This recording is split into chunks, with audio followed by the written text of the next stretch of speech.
Hello guys, welcome back to my channel. Samsung a55 smart பத்தி league rumours already நிறைய ஆன்லைன்ல போயிட்டு இருந்தது. பட் என்ன அப்படின்னா அதெல்லாம் ஈஸியா கணிக்கிற விஷயம் தான். ஏன்னா ப்ரீவியஸ் ஜெனரேஷன்ல இருந்து சின்ன சின்ன விஷயங்களை தான் இம்ப்ரூவ்மெண்ட் பண்ணுவாங்க. இதோட ப்ராசர் என்ன அப்படிங்கறத தெரிஞ்சுக்க ரொம்ப அருமா வெயிட் பண்ணிட்டு இருந்தேன். தென் இப்போ அதுவுமே என்ன அப்படிங்கறத தெரிஞ்சிச்சு. இந்த a55 பொறுத்த வரைக்கும் 2024 மிட் செகண்ட் குவார்ட்டர்ல வந்து லான்ச் ஆக மோஸ்ட் பாசிபிலிட்டிஸ் ஜாஸ்தி. ஏன்னா எப்பயுமே அவங்க அந்த டைம்ல தான் ஸ்மார்ட் போன்ஸ் எடுத்துட்டு வருவாங்க. அது இந்த a55 சீரிஸை மெயின் பண்ணி.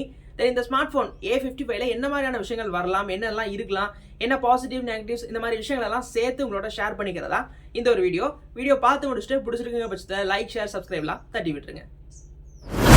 சாம்சங்கோட இந்த a55 ஸ்மார்ட் போன் பொறுத்த வரைக்கும் ஓவரால் லுக்கை பற்றின பெரிய அப்டேட்ஸ் எதுவுமே கிடைக்கல. பட் என்ன அப்படின்னா எப்பயுமே ப்ரீமியம் சீரிஸ் அவங்களோட எஸ் சீரிஸ் வரும்போது அதில் இருக்கக்கூடிய அந்த ப்ரீமியம் டிசைனை லைட்டாக காப்பி பேஸ்ட் பண்ணுவாங்க இவங்களோட இந்த மிட் ப்ரீமியம் செக்மெண்ட்டுக்கு. தென் அதே மாதிரி தான் இந்த டைம் வரதுக்கு வாய்ப்பு இருக்குது. அப்படின்னா S24 சீரிஸ் வந்தால் தான் நமக்கு என்ன பண்ணுவாங்க அப்படிங்கிறது தெரியும். பட் என்னன்னா கேமரால லைட்டாக ஆல்ட்ரேஷன் இருக்கும். போன ஜென்ரேஷன் பார்த்தோம் அப்படின்னா பிளைன் சர்ஃபேஸில் 3 கேமராஸ் பிளேஸ் பண்ணுவாங்க. தென் இதில் வந்து கேமராஸோட அலைன்மெண்ட் கொஞ்சம் மாறதுக்கான வாய்ப்புகள் இருக்கு. சென்சார்ஸ் வந்து மாறதுக்கு வாய்ப்பு இருக்கு. இதுதான் மோஸ்ட் பாசிபிலிட்டிஸ் லுக்கை பொறுத்த வரைக்கும். டிஸ்பிளே அப்படிங்கிற ஒரு பார்ட் வந்தோம் அப்படின்னா டிஸ்பிளே பொறுத்த வரைக்கும் 6.7 இன்ச் இருக்கக்கூடிய AMOLED டிஸ்பிளேஸ், சூப்பர் AMOLED டிஸ்பிளேஸா எடுத்துட்டு வருவாங்க அவங்களோட சாம்சங் டிஸ்பிளேஸ். தென் அதை தொடர்ந்து பார்த்தோம் அப்படின்னா இதுல 120 ஹெச்க்கான ரெஃப்ரெஷ் ரேட்டும் HDR10+க்கான சர்டிஃபிகேஷன்ஸ் இருக்க மாதிரி டிஸ்பிளேஸ் மோஸ்டா இருக்க வாய்ப்பு ஜாஸ்தி. ஏன்னா போன ஜென்ரேஷன் தான் கொடுத்திருந்தாங்க.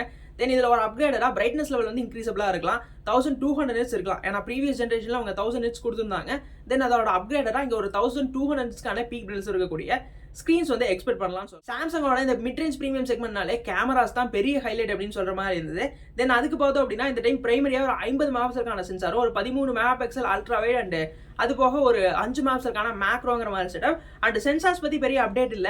ஆனா மோஸ்ட் லீக்ஸ் படி பார்த்தோம்னா சாம்சங்கோட S5K GN3 வாய்ப்பு பாசிபிலிட்டிஸ் அதிகம் அப்படிங்கிற மாதிரி தான் நிறைய வந்து லீக்ஸ் ரூமர்ஸ் நானும் கேள்விப்பட்டேன். ஏன்னா இப்போதைக்கு சாம்சங்கோட அந்த 50 மெகாபிக்சல் அப்படிங்கிற அந்த நம்பருக்கு ஏற்ற மாதிரி அந்த ஒரு பவர்ஃபுல் சென்சார் வந்து யூஸ் பண்ணிட்டு இருக்காங்க. தென் இது 24 மிட்ல வரதுனால அந்த ப்ராசர் கொடுக்க பாசிபிலிட்டிஸ் கொஞ்சம் அதிகம். செல்ஃபீஸ்னு வரும்போது போன டைம் மாதிரியே நமக்கு 32 மெகாபிக்சல் வந்து கொடுக்கறதுக்கு சான்சஸ் தான் ஜாஸ்தி. ஏன்னா லாஸ்ட் 2 ஜென்ரேஷனாக தான் கொடுத்துருந்தாங்க. தென் அதை விட கம்மியாக போனால் 16 மெகாபிக்சல் அது கொடுக்க வாய்ப்பு இல்லை. எக்ஸ்ட்ரீமாகவும் போக மாட்டாங்க. அதனால தென் இதுலையுமே 32 மெகாபிக்சல் வரதுக்கு தான் வாய்ப்பு இருக்கு. அண்ட் ஃப்ரண்ட் அண்ட் பேக் ரெண்டுலையுமே 4Kல வீடியோஸ் ரெக்கார்ட் பண்ணிக்கக்கூடிய கேப்பபிலிட்டியும் இருக்கிறதுக்கு பாசிபிலிட்டிஸ் ஜாஸ்தி. பேட்டரிஸ் ஃபாஸ்ட் சார்ஜிங் பற்றி பேசணுமா எனக்கு பெருசாக தோணலை. இல்லை இவங்க ஒரு அளவுக்கு ஃபோனை ஸ்லிம்மான ஃபார்ம் ஃபேக்ட்ல மெயின்டைன் பண்ணுறதுக்கு பேட்டரிஸில் சில காம்ப்ரமைசஸ் பண்ணுவாங்க. 4500 5000 கிட்டத்தட்ட இருக்கக்கூடிய ஒரு 4800 அந்த மாதிரியான பேட்டரி செக்மெண்ட் இருக்க வாய்ப்பு இருக்குது இந்த a55 பொறுத்த வரைக்கும். அதோட சேர்த்து ஃபாஸ்ட் சார்ஜிங் வரும்போது வழக்கமாக தெரிஞ்சதான் 25 வாட்ஸ் கொடுக்க தான் மோஸ்ட் பாசிபிலிட்டிஸ் ஜாஸ்தி. ஏன்னா அடுத்து வரக்கூடிய S24 அல்ட்ராலேயே 45 வாட்ஸ் அப்படிங்கிறத முடிவு பண்ணியிருக்காங்க. அந்த வகையில் பார்த்தோம்னா இதில் 25 வாட்ஸ் கொடுக்க தான் மோஸ்ட் பாசிபிலிட்டி ஜாஸ்தி. கண்டிப்பாக பாக்ஸில் சார்ஜர் இருக்காது, தனியாக தான் பர்ச்சேஸ் பண்ணிக்கிற மாதிரி இருக்கும். மேட்டர் என்ன பர்ஃபார்ம் பண்ண போகுது, ஸ்னாப் டிராகனா டெமென்சிட்டியா அப்படின்னு கேட்டால் அது எதுவுமே கிடையாது. போன ஜென்ரேஷன் மாதிரி உங்களோட எக்ஸினோஸ் ப்ராசரே தான் இருக்க போது. எக்ஸினோஸோட ப்ராசரில் அடுத்த ப்ராசர் அப்படின்னா போன டைம் பார்த்தோம்னா 1380 கொடுத்துருந்தாங்க. இந்த டைம் எக்ஸினோஸோட 1480 வந்து பர்ஃபார்ம் பண்ண போகுது அப்படிங்கிற மாதிரி தான் மோஸ்ட் வந்து அவங்க சொல்கிறாங்க. லாஸ்ட்டாக வந்து a54 பொறுத்த வரைக்கும் அவங்க சொன்னது என்ன அப்படின்னா இது வந்து ஒரு பவர்ஃபுல்லான கேமிங் ஃபோனெல்லாம் இருக்காது, இது ஒரு ஆல்ரவுண்டர், கேமராஸ்லேயும் நல்லா இருக்கும், டிஸ்பிளே நல்லா இருக்கும், எல்லா பர்ஃபார்மன்ஸும் நல்லா இருக்க மாதிரி ஒரு ஃபோனு தான் கிளைம் பண்ணாங்க சாம்சங் சைட்லேருந்து. தென் இந்த ஃபோனுமே அதே மாதிரி தான் இருக்கும். போன டைம் கொடுத்த அந்த 1380 பொறுத்த வரைக்கும் அது 77E8 ஈக்குவல் பண்ணுச்சு, ஸ்னாப்டிராகனோட 778 ஈக்குவல் பண்ணுச்சு. தென் இந்த டைம் வரக்கூடிய ப்ராசஸ் ஸ்னாப்டிராகன் 870 கிட்டத்தட்ட ஈக்குவல் பண்ணக்கூடிய ஒரு சிப் பர்ஃபார்மன்ஸ் இருக்கும் அப்படிங்கிற மாதிரி தான் வந்து கன்ஃபர்மேஷன்ஸ் இருக்குது. ஏன்னா மோஸ்ட் இந்த 1480 பற்றி இப்போ வரைக்குமே பெரிய கம்பாரிசன்ஸோ இந்த மாதிரியான விஷயங்கள் பெருசாக எங்கேயுமே பேசப்படல. இதோட லீக்ஸோ இதோ அட்வர்டைஸ்கோஸோ பெருசாக எங்கேயுமே ரிவீல் ஆகலை. தென் அதை வச்சு நானாக ஒரு என்னோட எக்ஸ்பெக்டேஷன்ஸ் தான் நான் சொல்கிறேன். 870 கிட்டத்தட்ட ஈக்குவல் பண்ணக்கூடிய ஒரு சிப்பாக வரலாம். அதுக்கேற்ற மாதிரி செக்மெண்ட் வரது தான் வாய்ப்பு இருக்கு. அண்டு அது போக என்னன்னா மெயினான விஷயம் சாம்சங் ஸ்டார்ட் பண்ணதான் சொன்னோம் Android updates and security updates.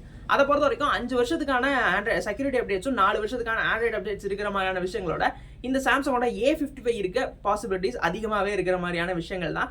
Overall தெரிய வந்த விஷயங்கள்லாம் இதாக தான் இருந்தது.